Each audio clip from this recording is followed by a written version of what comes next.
What issues in terms of environmental issues for pork producers? You know, it always comes down to the Clean Water Act and the Clean Air Act. And so from a Clean Water Act standpoint, it's the CAFO rule.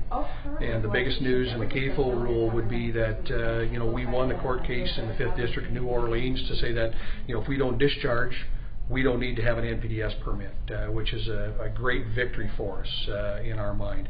On the clean water front, continues on. Obviously, as producers, you need to pay attention to the Chesapeake Bay, you know, what they're doing with nutrient management over there. And we have had NRDC did file a lawsuit for the Mississippi River watershed. So, you know, from a Clean Water Act standpoint, yes, we've won a court case on the permitting side of it, but we also need very cognizant of continued pressure from the environmental side on nutrient barrack stands.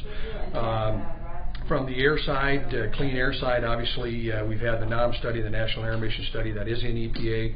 We expect them to start working on the data after they finish the broiler side of it here. And so we just continue to work with our air scientists on, you know, where those metrics are, and you know, if we do have some concerns, that, you know, we have the toolbox ability to overcome that. Carbon footprint calculator. Could you tell me a little bit about that?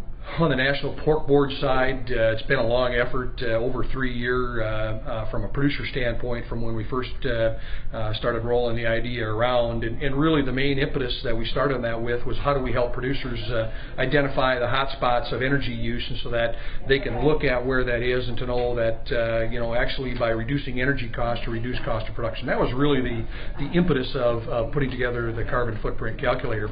You know, what we didn't realize is from a societal standpoint, how much consumers are asking about the carbon footprint of different foods. And so it's not only going to be very beneficial for the producer to understand how he can lower his carbon footprint or his energy use, but then also that we can answer society and consumers that we have considered it. We do take this serious when we have a resource that we're using as efficiently as we can to produce protein for society.